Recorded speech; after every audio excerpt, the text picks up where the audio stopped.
Hi, good evening and welcome. I'm Justin Contineclo. I'm the young adult librarian over at the Ridgewood Public Library. Thank you all for joining us this evening.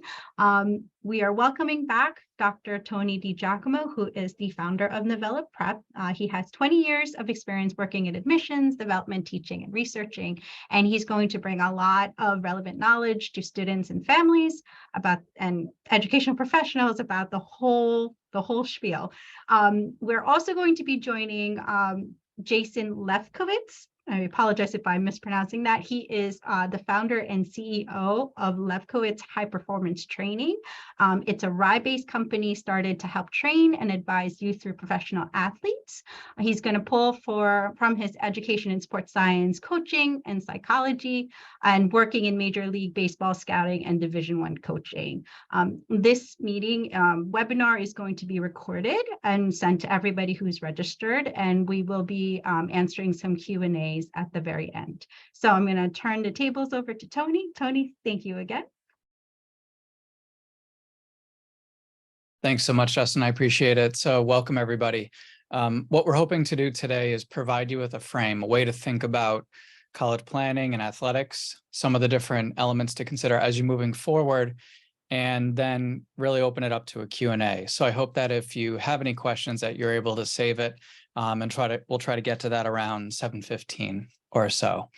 So when we think about what to consider when you have a student who may have an interest now or at some point in being recruited to play a college sport, there are a few different factors to consider. And having been through this, multiple students getting recruited to different kinds of colleges, different sports, there are many lessons that I and Jason have learned along the way. So obviously there's some things to think about when it comes to the college planning side of it, right? The first thing we want to think about is whether the sport is going to play a role in college planning, right? So do you have a chance to play at a level where you're going to be recruited D1, D3, D2? And will the sport be the driver for where you ultimately apply? So in some cases, when you're recruited, you literally apply to only one school. In other cases, you're applying to a distribution of schools and then waiting for an offer. And when you get an offer, maybe working on trading that offer up for another offer in a very delicate and important way. Every sport's a little different. Every student's a little bit different. And this is where your team is key. One thing that Jason and I have found in each of our respective practices is that a lot of times when you have your school coach, that's an important person, but you also often have a travel team, maybe some private coaching that you're getting. And there's some different motivations as to why each person may have a different perspective on what's best for you and what's best for your child. So what's really important to think about is making sure that your interests are in alignment with one another. And we want to assemble a really good team toward this end. So the first thing is, what are the key elements of a recruitment plan? There are really two. Obviously, performance is one. So each sport has its own key indicators of potential, right? It might be in football, size with speed and agility, and the video recording may demonstrate your aptitude on the field and your IQ. It might be your 40. It might be in other sports with track, it's a little more binary. It's basically the times. Coachability and building rapport is important too. In other sports, it's going to be very data driven, and in others, it might be a little more observational or anecdotal. No matter what, a professional recruiter, a college recruiter, can tell if your child is on track or not to play at a particular level or likely to. But one thing that we want to flag for your attention to be cautious about, your private coach or travel team coach, what they're looking for to fill their cohort or roster is, are they getting kids placed? Are they getting kids recruited, right? So when we think about getting placed and getting recruited, it may not always be with the best fit. If you're recruited for, let's say, Alabama and you're D1, you're all excited, I got D1, but now you're going to college in Alabama. Is that going to help you long-term in your career with whatever job you want? Now, if you're en route to maybe trying to play in the majors and that is your number one goal, or trying to play professionally and that is your number one goal, obviously it makes sense to factor in the level of school and its bracket. But we also want to think about what is the school, what is the support helping you get to, and is it what you want? Is going to help you later with your career? Are you going to be studying around people that you want to study around? So it's not just getting in, because we've actually found getting a student recruited, we've seen time and time and again, getting students recruited isn't always the hardest part. The hardest part is it the right fit for your kid? Are they going to get to school and be successful? Are they going to be happy? And is that college going to deliver for them an experience that they want? Do they understand that choice, right? So a lot of times the focus is getting recruited at all costs, but not really thinking about the why. Academics is another important thing to think about. It's easier to recruit a kid with a 96 GPA and like a 1350, for example, than an 89 or 1100. And we say that because you could be on the bubble, good enough to play, maybe not, top 10 in the country, but good enough to play. And if you're a very high achieving student, that can sometimes help the coach recruit other players who maybe aren't as strong academically, but are very talented. So you have a value add if you're a high achieving student. And we see a lot of students, particularly in ninth grade, if they come to at Novella Prep, our study skills or enrichment programming, where the student might be a sport, they're getting A's and B's, they're kind of casual about their academics and they're counting on getting recruited. But they don't realize that they're not necessarily going to be, top 10, top 20 in the country in their sport. So they're going to need to be not only good in their sport, if not exceptional, but also strong academically. We also have to factor in, instead of, let's pick on Alabama a little further, no offense to them, but if you could play at an Alabama, but the other option was D3 with Harvard, is that a better play? Is that a better value for you? And again, it's up to you and your family, but you might be so good you could play D1, but it's a better play to go D3 to a better school. But if you get into that kind of a school, can you handle the balance of academics and sports? So there's a lot to think about, right? But no matter what, you're a better recruit if you're a higher achieving student. You're more likely to do better in college as well and balance sports and school. So when we think about that one point, right? College sports are way more intense than high school sports. And what we've noticed at Novella Prep in our college study skills program, which we call college persistence. These are parents who call us who didn't go through study skills with us in high school or middle school or elementary school. These are parents who call us for the very first time where their kids are playing a sport or about to lose their scholarship or getting kicked out of school for low performance because they got in, but they weren't ready to balance, the 50 hours a week of sport on top of school. So we focus on this because, again, the getting recruited part is not the hardest thing. The hardest thing is being able to know what you want and that it's a good fit and being able to balance sports and school if you're a qualified athlete.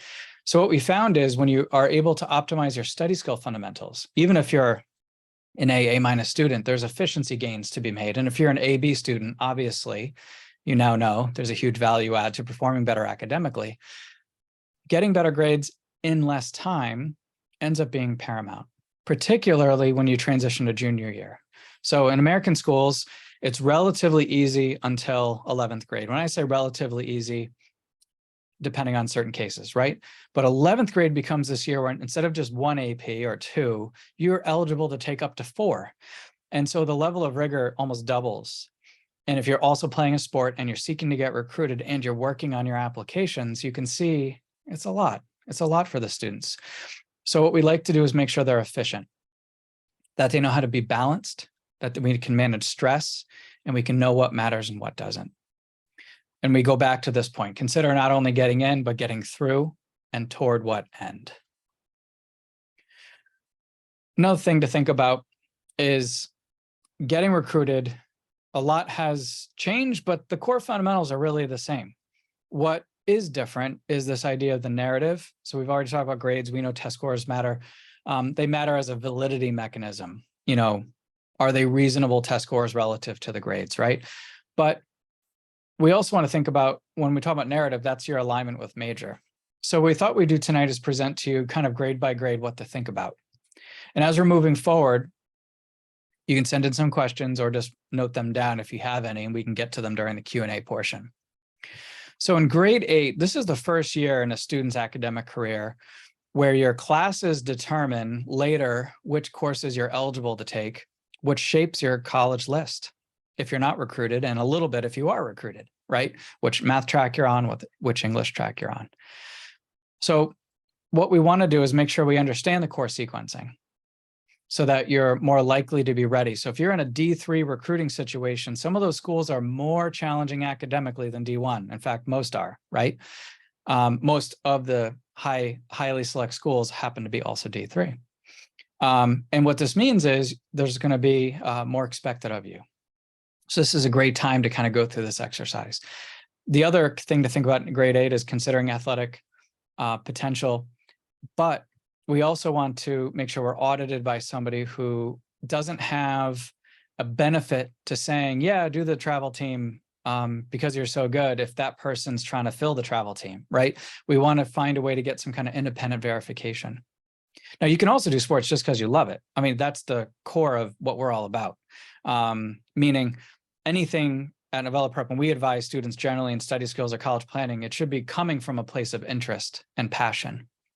But what we're also saying is, if you have an interest in leveraging sports for recruitment purposes, it's important to get that independent audit. Someone like Jason can help with that. Grade 9, now your GPA clock starts, right?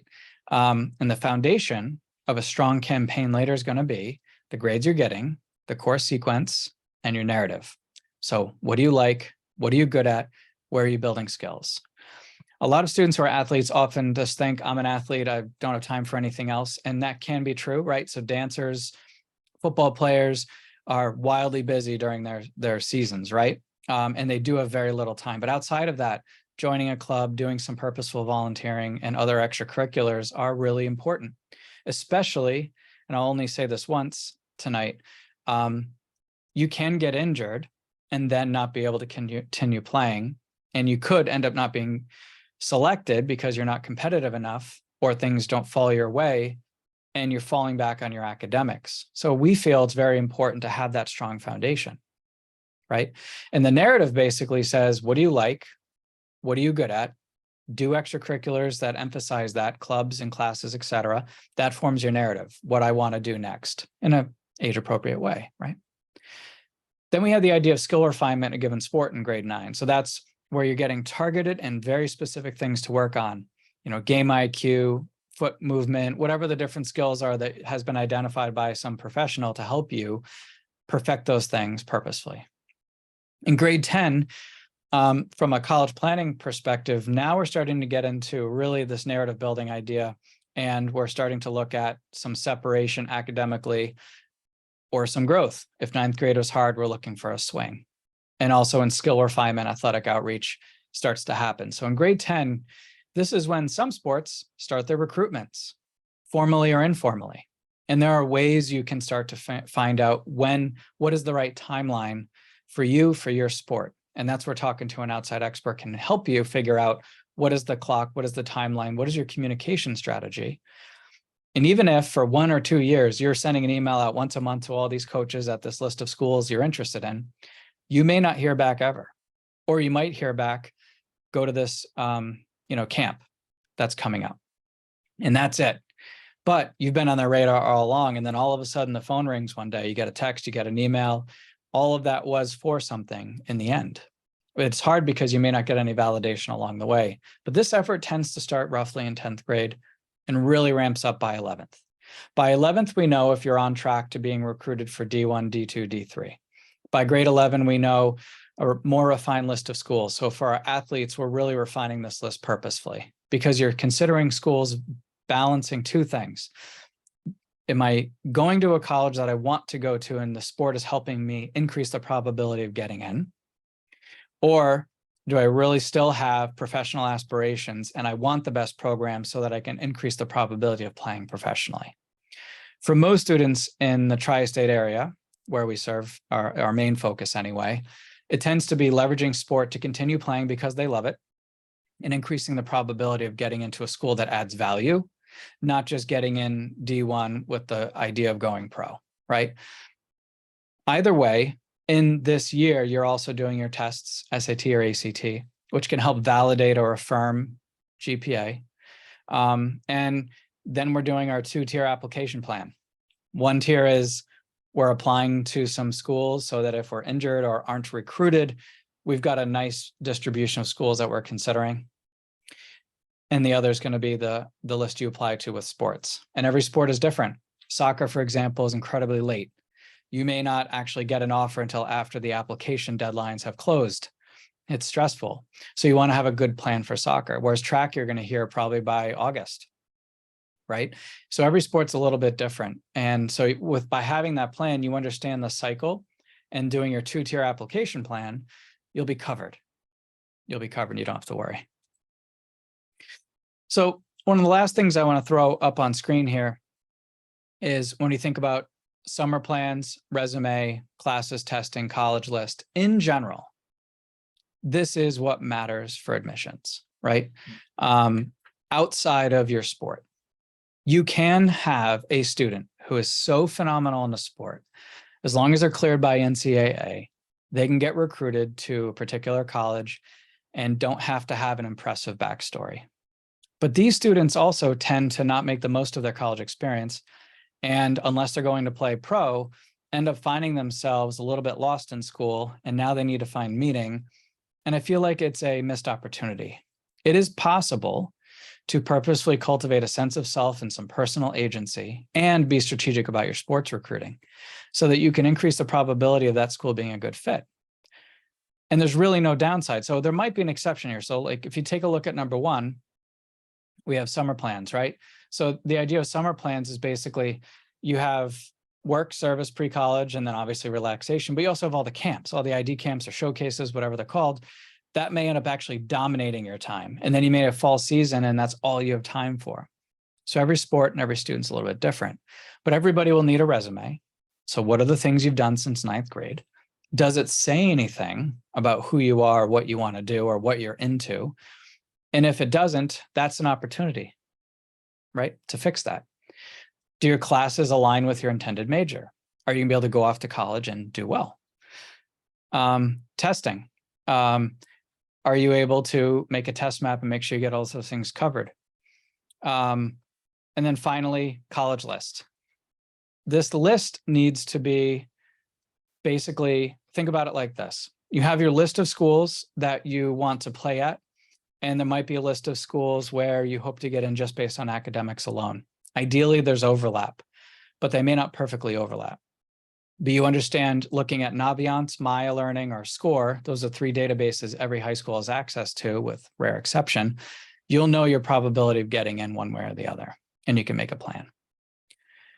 So our whole approach to this is with the right team, you can make a plan, execute the plan. Your kid can stay healthy and balanced, focused on their sport, but also getting ready for college and getting ready for life.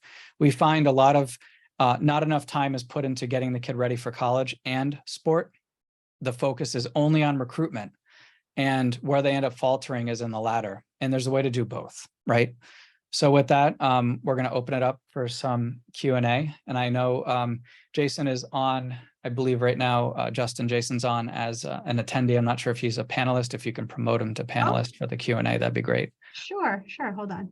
Thanks. There we are. Hi, Jason. Can you hear us? Perhaps not. He's muted. There he is. Yeah, there he is. Hello. Hi. How are you? I'm doing well. Thank you for joining us, Jason. My pleasure. So we had one question come in, and folks, please feel free to start putting in some questions in the QA right now. The first one is, could you talk a bit about how shift to test option for SAT, ACT is playing out in recruiting at D1 and D3 schools? Are coaches still expecting scores as part of pre-read even when schools have shifted to test optional? So that, for me, that's a great question. I think it really all depends on the academic institution to academic institution. I know I was on the phone earlier this week with the Ivy League, and unfortunately, the way that the academic index and some of the kind of barometers of who's allowed in or admitted and who's not is based on test scores.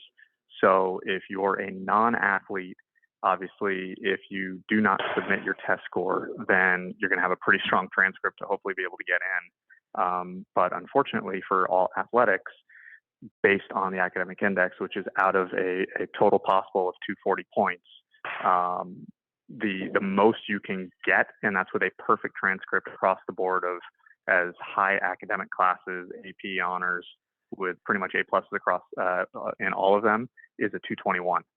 So if you're looking at some of the better schools around the country, especially in the Ivy League, then some of their index, that the average that they have to get per recruiting class is actually above what you would max out at that 221 level. So in short, yes, you can still attain admission without taking the test, or if you don't test well, not submitting it. But it makes it a lot more difficult for the coaches to get in based on what they're allowed and what they're not allowed through the admissions office. And I'll add to that, even without sports, the idea of test optional doesn't really exist. Meaning it's not a trend where schools are no longer considering testing. If you have, for example, an ACT score below a 30, if you don't have to send it, we don't recommend that you send it. Or a SAT of 1350, we don't recommend that you send it unless you're an A, B, C, D student, and that score is proportionally higher, right? Or you've gone to multiple high schools and that score will give a level of comfort to the admission officer or even possibly coach.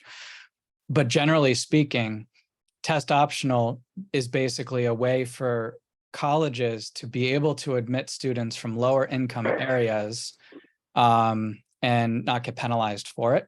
If you're in a more affluent community, they understand and expect that you've had an opportunity to pursue test prep. And therefore, if you're not submitting your score, it's not because you just chose to not do it. It would signal, I didn't have a good score and I don't want to show it to you. And those are two different things. And that's a bit unfair, right? But that is a reality that we observe. We also did get a question through our registration. One of the parents asked their child physics, and they might not be good enough for Division I recruiting, but I guess they wanted to learn or whether or not they can use sports to improve college admission chances. So I think that is the best way to attack the whole recruiting process from day one. So as we all know, especially at the high academic levels, whether it's the Ivy League, the NESCAC, the Stanford, the Vanderbilt of the world, athletics is going to be helpful to get you admitted. So the way I always preface it to all the families I work with is use athletics as a way to get into a school that you may or may not have gotten into on your own. So if you look at it like A, B, and C, A is a transcript, a test. I mean, that's that perfect SAT, the perfect transcript, valedictorian. Most likely at those top academic schools, you're going to get in on your own. But the B, that's where the athletics kind of comes into play. So if you're in that middle category where, you know what, you do come from an affluent area and there are a lot of kids from your school that are applying to, from your high school that are applying to that school, you may not get in if they're a little better than you. But if athletics wants you and you do have you meet the criteria to get in, that then helps you become admitted to that school based on your athletic prowess. And then you have the C, where there's probably not a chance that you get in, but if you're that good and the coach really likes you and you do meet the minimum requirements to get in, they can still get you in. And there's some schools don't have that C option. Most schools do, but it's usually limited to one person, and it's usually the best one in that recruiting class. Wow. Okay. It's true. And then I'll add to that. Think about it from a simple perspective of math. You have, let's say you take 24,000 high schools in America, roughly, that's how many there are. And if you take the top 10 kids at all those high schools, you're dealing with, 240,000 students. And for the top Ivies and, top schools, there are only, a total of maybe 40,000 spots. So that means 200,000 kids in that top 10 pool aren't going to get into a top 10 school. So The math is such that there are more applicants, there are more qualified applicants than there are places. So anytime you can leverage an advantage to increase the possibility of getting in, it's worth doing, whether it be a test score, whether it be the sport. And if you can use a sport to get in, they're going to be a little bit more forgiving. Like Jason said, if the school wants you, even if you are going up against somebody equally qualified, that gives you an advantage, a tremendous advantage. So the two biggest things you can do outside of grades and test score is the narrative and the sport. And everybody here tonight is here to be is because of, this interest in sports. The other part of it, controlling for if not recruited or things don't work out, you have that narrative that's sorted out, right? You have a sense of who you are, because then the admission officer knows how you fit into the incoming class. So any way you can differentiate yourself in a clear way to the admission officer and to the coach helps quite a bit. But in the case of recruitment, if that coach really wants you, you tend to be in good shape, and you can do yourself a lot of favors by being a higher achieving student as well, so that you're less of a liability and there's less of a concern of you not maintaining and balancing sport and school. And I think a lot of it, the earlier you can start to think about this process and work through what is needed, what may happen, what may not happen, and kind of strategically plan for all the different outcomes earlier in the process, whether it's freshman, sophomore year, where you don't know what the transcript's going to look like, how you're going to do in those tougher classes as you get older. It actually makes it a little easier. You have that list and you can start to condense it down as you get into those junior and into that beginning of your senior year if you're uncommitted still. But it makes it a lot better in terms of just having that plan and that process and being able to pivot one way or the other pretty quickly. Whereas if you don't have an idea of schools you're looking at, coaches you've been in contact with, understanding what their admissions process and requirements are, and you're doing that late, I've seen it too many times. If you're late to the party, you're usually left behind. So the earlier you can start to reach out to and contact coaches, they're not going to be able to reach back out to you until your junior year. But getting on their radar, get invited into their camps, and just because you get an invitation to a camp doesn't mean that they're interested. It means that they're interested in seeing you play and seeing what you have. Oh, wow. Another question, a patron was just double checking. The recommendation is that the SAT scores not be submitted if under 1350. Was that correct? So my comment on that threshold is more relevant to if you're not getting recruited, right? So there's if you think about, will the test score add value as an applicant, right? Typically below a 30 ACT or a 1350, colleges don't want to report those scores amongst their average, right? For US News ranking and for competitiveness reasons, they want to report average SAT score 1400, right? Or whatever it is. And the only way they can pull that off is if not everybody submits in their test scores that are lower, if admitted, right? So one of the ways they achieve this is basically discouraging scores below a certain threshold. So we're not we're not saying it's not a good score. That's not what we're saying. What we're saying is it may not add value to your application if it's below a 1350. But if you're an A, B, C student and you're not in APs, that would be an exceptional score. And that might be necessary to be recruited, right? Where the admission officer or the coach says, okay, at least we have that score to stand on. But what we're saying is typically when you're looking for a score to ask the question, do I go test optional or not? If I can go test optional and it's advisable to do so, that's roughly around the score where you kind of draw the line. And there are exceptions to that. I don't know, Jason, if you have any thoughts on that. From an athletic standpoint, whatever the coach asks you to do. Yeah, that's right. That's right. Any other questions from the group? Now is the time to ask. I know in Ridgewood we have a big rowing community, like it's a big deal here. So any thoughts, any ideas or suggestions to parents who have kids who row?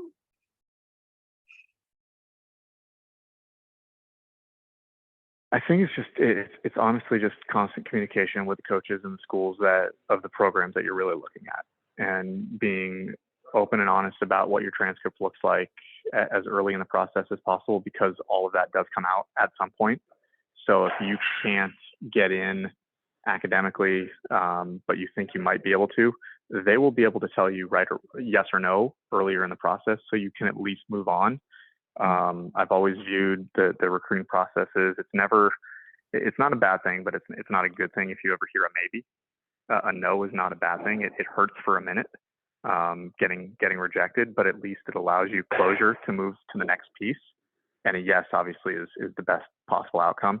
But no's are good pieces of information, because you ask why. And sometimes, well, we can't get you in academically.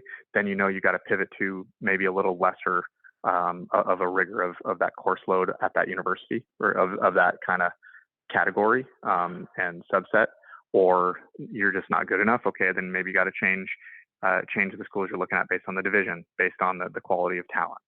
So based on size, there are a lot of different reasons, and don't come off.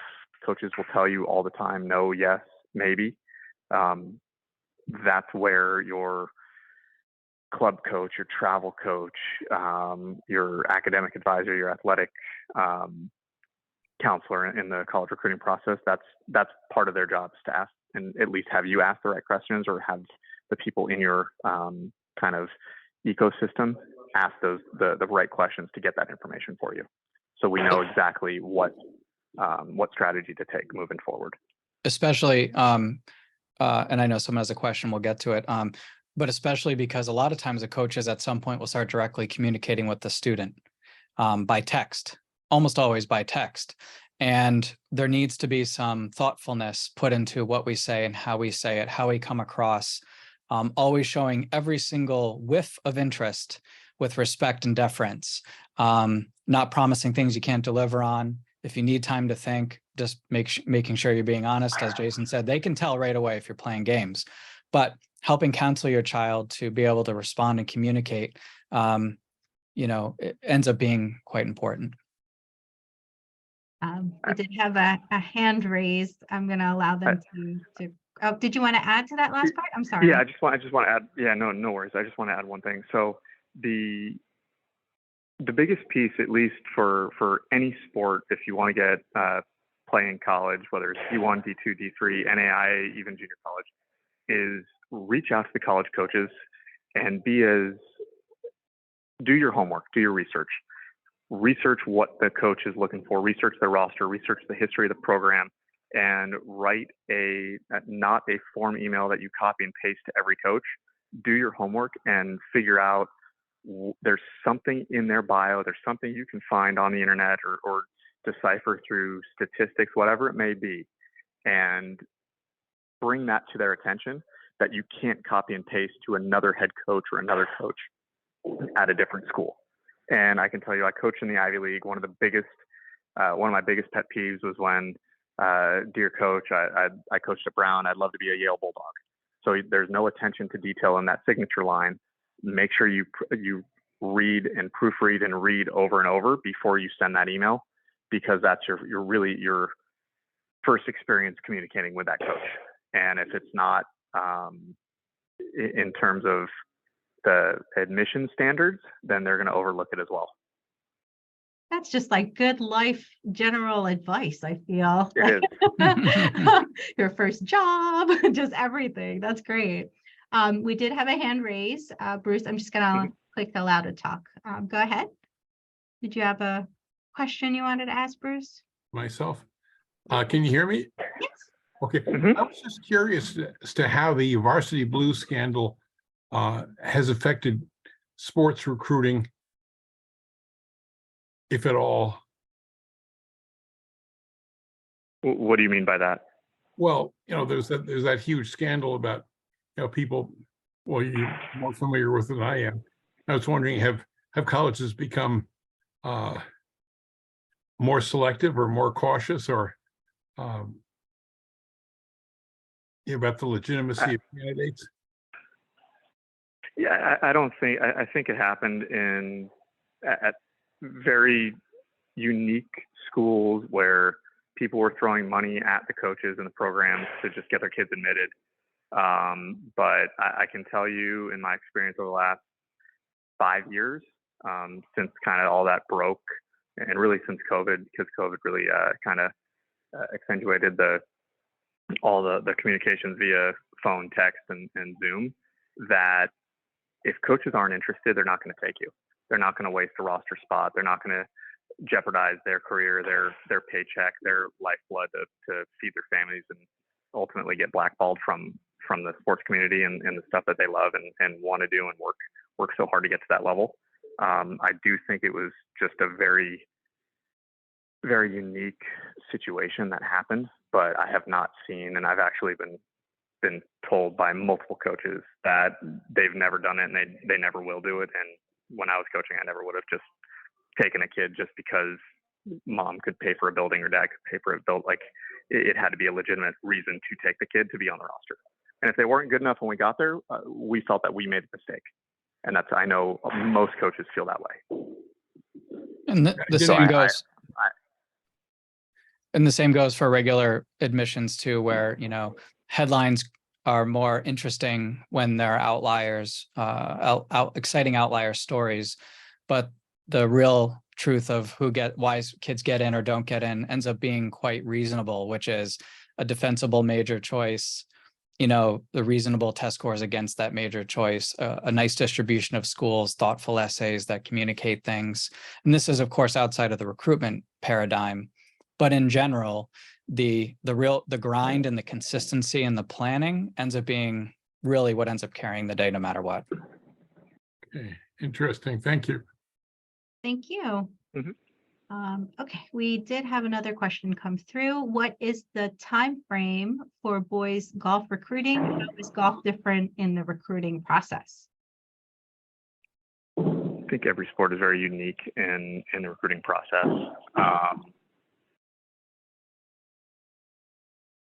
Utilizing the network, utilizing the coaches that and have been around.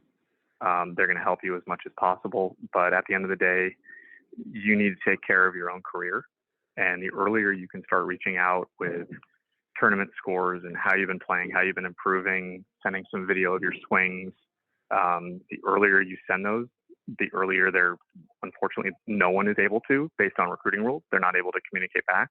But you kind of want to be nice and pester every coach that you have interest in of their schools as much as possible, whether it's once every 2 weeks, once a month, just reminding them who you are and what you're doing, where they can see you, how you've been doing, just so they know who you are when that time comes for them to actually recruit you.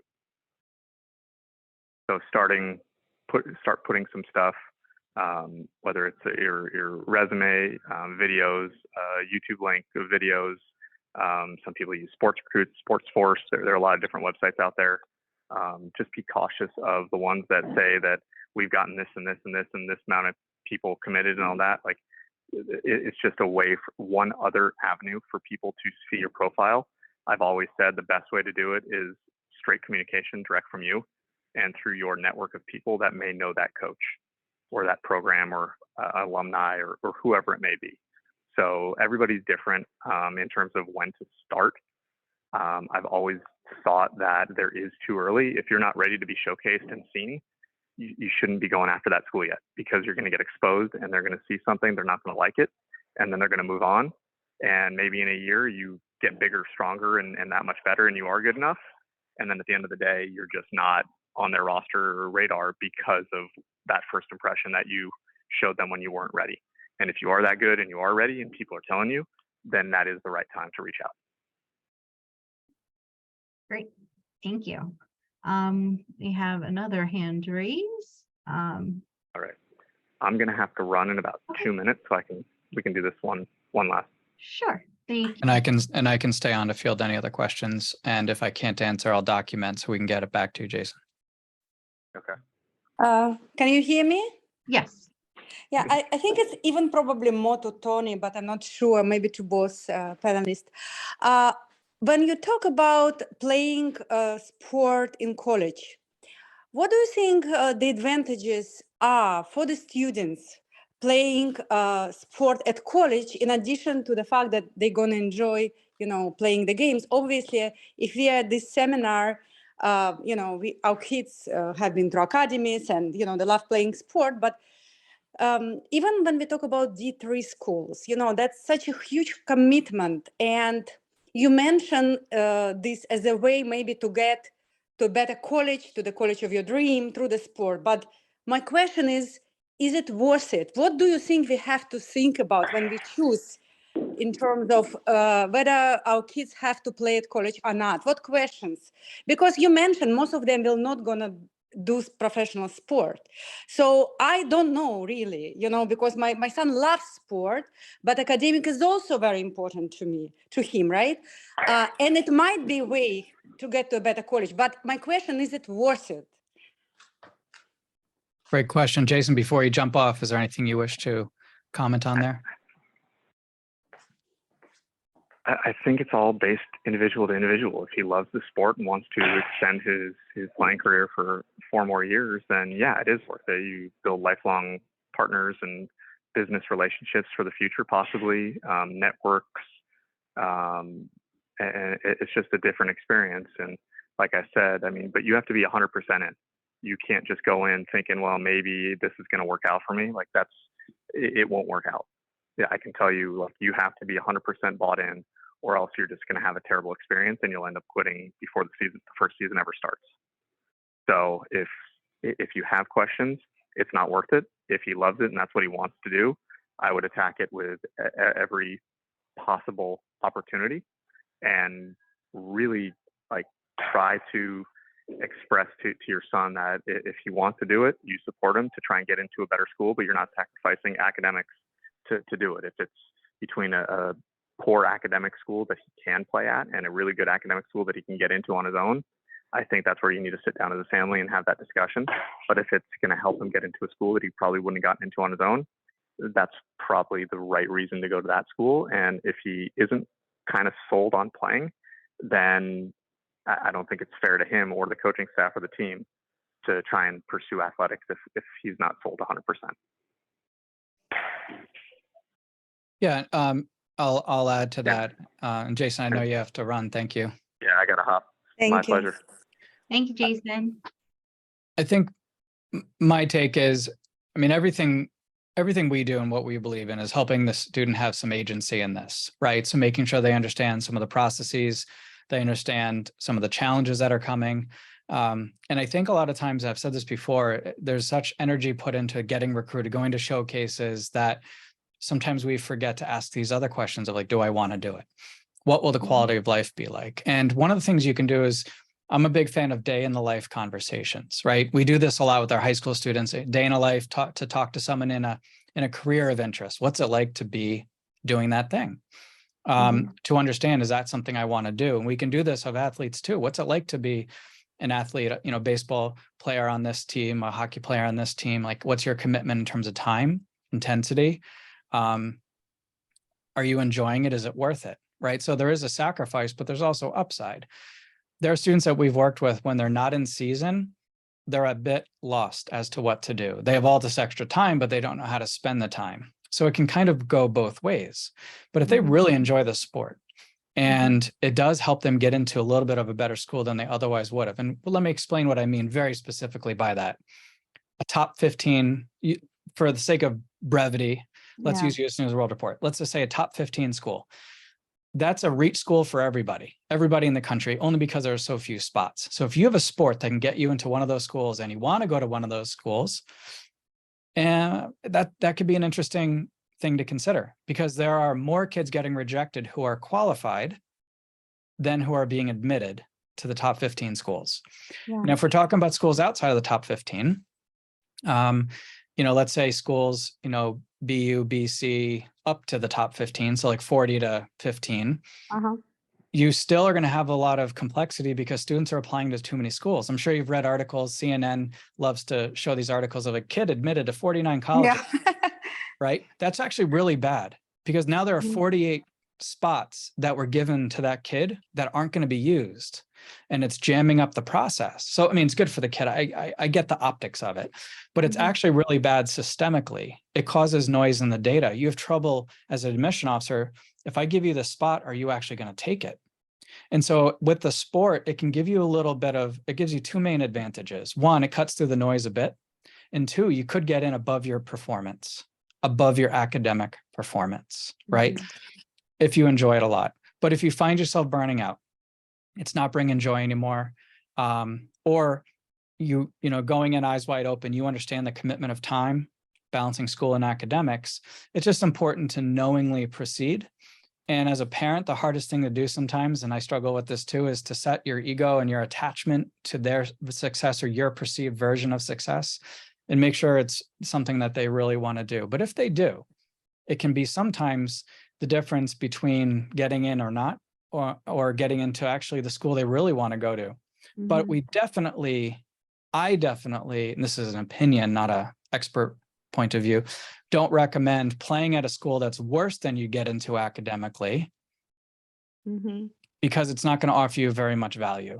I see little value in doing that, unless you're heading to the pros and that's your singular dream, right?